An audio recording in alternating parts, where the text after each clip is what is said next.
अस्सलाम वालेकुम, कैसे हैं आप सब लोग? आई होप सो आप बहुत मज़े में होंगे। अल्लाह ताला आपको बहुत ढेरों खुशियाँ दे। आज का जो व्लॉग है वो स्पेशल किस्म का व्लॉग है जो मैं आपके साथ शेयर करने जा रही हूँ। बहुत ही ज़बरदस्त है। मुझे करने थे बच्चों के लिए कुछ शॉपिंग करनी थी, उनके लिए कुछ टॉयज़ वगैरह लेने थे, तो उसकी शॉपिंग करते हैं। यहाँ पे मैं जो है बच्चों के कपड़े मैंने करने थे सुबह के टाइम पे, बच्चों के कपड़े प्रेस करके रखने थे ईद के लिए। बच्चों के मैंने सबसे पहले मैंने बच्चों के कपड़े प्रेस किए, उनके कपड़े रेडी किए क्योंकि टाइमिंग कम होती है और काम बहुत ज़्यादा होता है, तो इसलिए फिर मैं जो काम है वक़्त से पहले ही कर लेती हूँ ताकि हर काम को टाइम टू टाइम मैं करती जाऊँ, ईज़िली करती जाऊँ। और उसके बाद मुझे जाना था उसके बच्चों बाद के जो है मुझे बच्चों के लिए खिलौने लेने जाना था। ये हेयर कलर है जो मैं लेके आई थी करने के लिए, लेकिन मैंने किया नहीं था। तो ये मैं आपको दिखा रही थी कि ये मैंने करना है, लेकिन मुझे टाइम ही नहीं मिला कि मैं इसको जो है कर सकूँ। तो उसके बाद जो है मैं गई थी बच्चों के लिए खिलौने लेने। हम लोगों का ये प्रोग्राम बना हुआ था कि बच्चों की ईद को ना स्पेशल बनाया जाए। ख़ास तौर पे जब हम यूरोपियन कंट्री में रहते हैं तो यहाँ पे जो है अपनी मुस्लिम जो एक वैल्यूज़ होती हैं उनको कायम रखने के लिए, क्योंकि यहाँ पे जो है वो क्रिसमस बहुत शौक से मनाते हैं लोग। डेफ़िनेटली ये क्रिश्चियंस हैं और उस हिसाब से ये क्रिसमस मनाते हैं, ईस्टर यहाँ पे मनाया जाता है। तो ये चीज़ अपने इवेंट को बहुत ज़्यादा सेलिब्रेट करते हैं।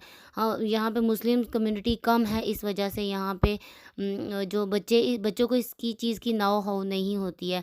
तो ये सबसे हमारी बड़ी ज़िम्मेदारी बनती है कि बच्चों को इस चीज़ के बारे में बताया जाए। और सबसे पहले मैं कहना चाहूँगी सारे मुसलमानों को मेरी तरफ से ईद मुबारक। आज ईद का दूसरा दिन है जब मैं वॉइस ओवर कर रही हूँ, तो आपको ये व्लॉग जो है वो तीसरे दिन मिलेगा। तो मैं ये इस टॉपिक पे बात कर रही थी, मतलब बच्चों को जो है इस्लामिक वैल्यूज़ के बारे में ये पेरेंट्स की ही ज़िम्मेदारी बनती है कि उनको इस चीज़ों की तरफ लेके आएँ। क्योंकि यहाँ पे इस्लाम का उस तरह से नहीं है, तो ये हम घर से ही बच्चों का जो है वो स्टार्ट होता है, घर से ही उनकी तरबियत स्टार्ट होती है ताकि वो इस चीज़ की तरफ आएँ। क्योंकि क्रिसमस में और ईस्टर यहाँ पे इस तरह से क्रिसमस और ईस्टर यहाँ पे बहुत ज़्यादा सेलिब्रेट किया जाता है, मतलब इनकी सेलिब्रेशन बहुत ज़्यादा होती है। देखते हैं कि इस इनके रिलीजन में क्या चीज़ें हैं जिसकी तरफ हम लोग जाएँ। तो ये पेरेंट्स की ही, ख़ास तौर पे मुस्लिम पेरेंट्स की बहुत बड़ी ज़िम्मेदारी आयद होती है जब हम यूरोपियन कंट्रीज़ में रह रहे होते हैं। तो पेरेंट्स की सबसे बड़ी ज़िम्मेदारी यहाँ पे होती है जब वो बच्चों को अपनी इस्लामिक वैल्यूज़ के बारे में बता रहे होते हैं।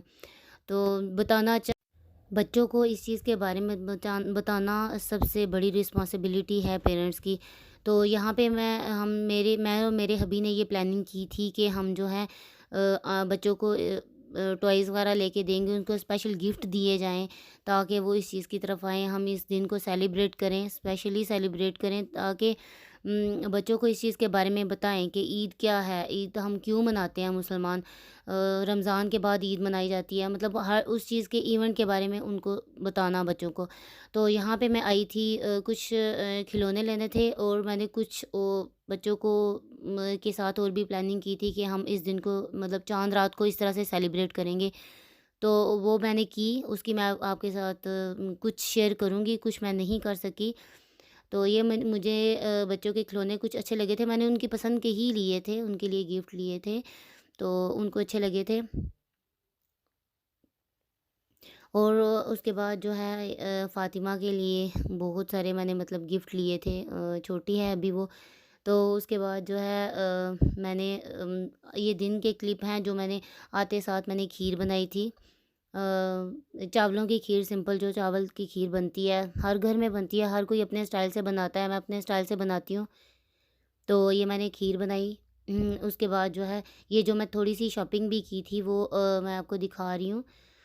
मेरी अम्मी इस तरह से करती थी जब हमारा कोई इस तरह से इवेंट होता था जब हम लोग छोटे थे, तो अम्मी इस तरह से करती थी, मतलब कोई भी इवेंट अम्मी छोड़ती नहीं थी। वो हर मतलब ईद के मौके पे, चाहे वो बकरा ईद हो या चाहे वो रमज़ान के बाद कोई हो, चाहे रमज़ान का इवेंट हो, तो वो लाज़मी शॉपिंग करती थी घर के लिए, कोई बर्तन लेती थी या फिर घर की डेकोरेशन के लिए, तो वो चीज़ें मेरे में आई हैं।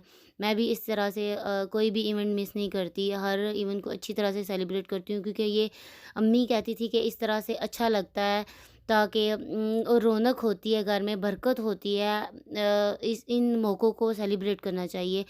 तो ये देखें, उसके बाद अगले दिन जो है हम लोग गए थे, मेरे कज़न हैं उनके घर गए थे, और ये मैंने एक जुगाड़ लगाया था।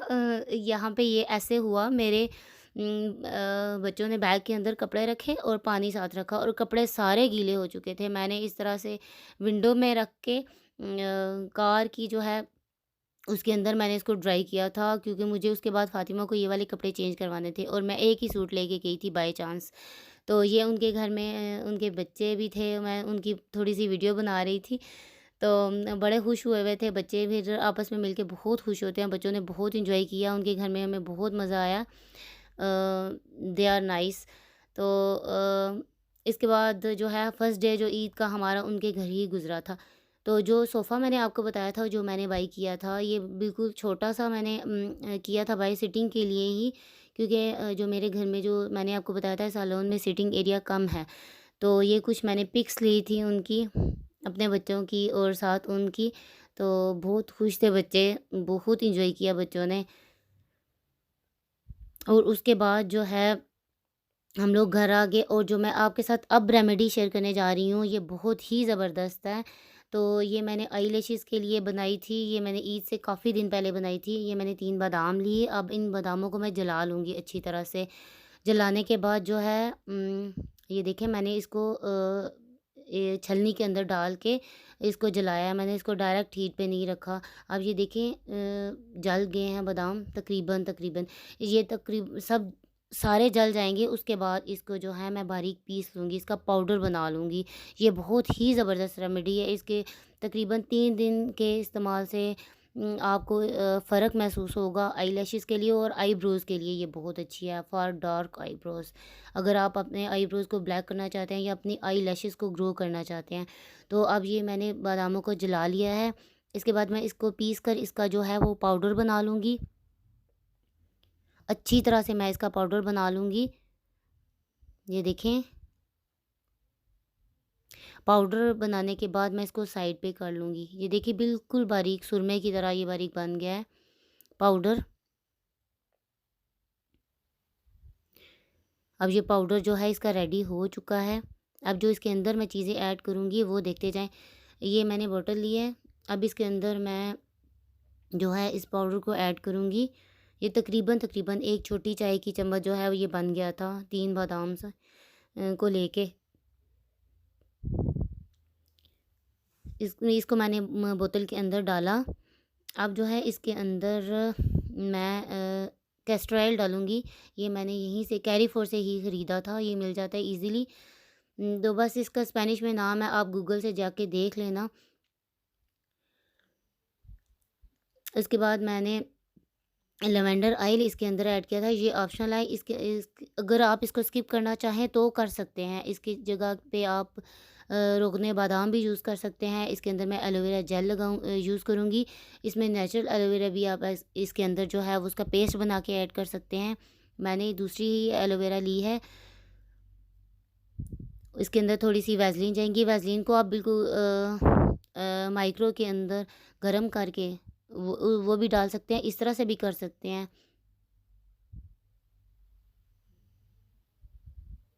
अब जो है वन बाय वन हर चीज़ को इसके अंदर मैं ऐड करती जाऊँगी। ये बहुत ही ज़बरदस्त रेमेडी है, आप इसको ज़रूर एक दफ़ा ट्राई करना, ज़रूर ट्राई करना, क्योंकि इसको इस्तेमाल करने से आपको 100% फ़ायदा होगा। अब इसके अंदर जो है मैं कोकोनट ऑयल ऐड करूँगी।